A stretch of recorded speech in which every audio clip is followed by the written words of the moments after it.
नाजरीन, आपका आग मऊ में खैर मकदम है। मैं हूं नौशाद अंसारी। आदाब। गुज़श्ता रोज़ मऊ ज़िला के रानीपुर थाना हल्का में एक नाबालिगा के साथ हुए मुबैयन इज्तिमाई आबरूरेज़ी के मामले में नामज़द सभी पाँचों मुलज़मीन को पुलिस ने गिरफ़्तार करके जेल भेज दिया है।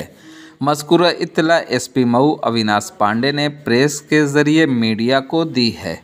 उन्होंने बताया कि कल दोपहर बाद करीब 4 बजे यह इत्तला मिली थी कि रानीपुर में एक नाबालिगा दोशीज़ा के साथ गैंग रेप किया गया है और उसका वीडियो बनाया गया है। इत्तला मिलते ही इलेक्ट्रॉनिक्स इंटेलिजेंस के साथ सभी पुलिस टीम मौके पर पहुंची और मुतासिरा के वालिद की तहरीर पर सभी नामज़द पाँचों मुलज़मीन के ख़िलाफ़ मुकदमा दर्ज कर लिया गया और सभी को गिरफ़्तार कर लिया गया।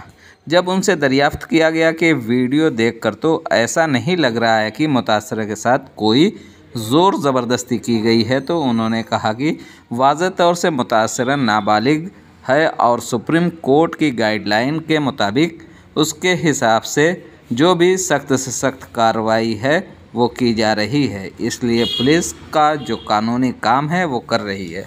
आइए नाजरीन, हम आपको पूरी तफसीलात दिखाते हैं और सुनाते हैं क्या कहते हैं एसपी अविनाश पांडे। आग न्यूज़ के लिए मऊ से ब्यूरो रिपोर्ट। सर, रानीपुर के अंतर्गत एक घटना घटी है, क्या है प्रकरण सर पूरा? देखिए, कल दोपहर 4 बजे के लगभग थाना रानीपुर पर यह सूचना प्राप्त हुई कि एक नाबालिग पीड़िता के साथ में कतिपय व्यक्तियों द्वारा बलात्कार किया गया है और इस कृत्य का वीडियो बनाया गया है। सूचना प्राप्त होते ही समस्त अधिकारीगण, इलेक्ट्रॉनिक इंटेलिजेंस की टीमें, फॉरेंसिक साइंस की टीमें और जो भी समस्त पुलिस बल है वहां पर पहुंचे। समस्त प्रकरण की छानबीन की गई है। पीड़िता के पिता की तहरीर पर एक अभियोग पंजीकृत किया गया है 5 नामजद अभियुक्तों के विरुद्ध और सभी की गिरफ्तारी सुनिश्चित की गई है। सर, वीडियो देखकर तो नहीं लग रहा है कोई जोर जबरदस्ती उसमें किया गया हो? देखिए, विधिक रूप से बहुत स्पष्ट हैं चीज़ें इसमें, चूँकि पीड़िता नाबालिग है, अतः जो माननीय सुप्रीम कोर्ट की गाइडलाइंस हैं और जो कानून है उसके हिसाब से जो भी कार्रवाई है, जो सख्त से सख्त विधिक कार्रवाई है वो की जा रही है। पीड़िता नाबालिग होने के कारण यह सभी मटेरियल है कि क्या था क्या नहीं था, इसलिए पुलिस के जो कानूनी रूप से काम है वो सारे किए जा रहे हैं। सर, कितने लोग गिरफ्तार हुए इसमें? 5 नामजद अभियुक्तों में से 5 नामजद अभियुक्तों की गिरफ्तारी सुनिश्चित कर ली गई है। धन्यवाद।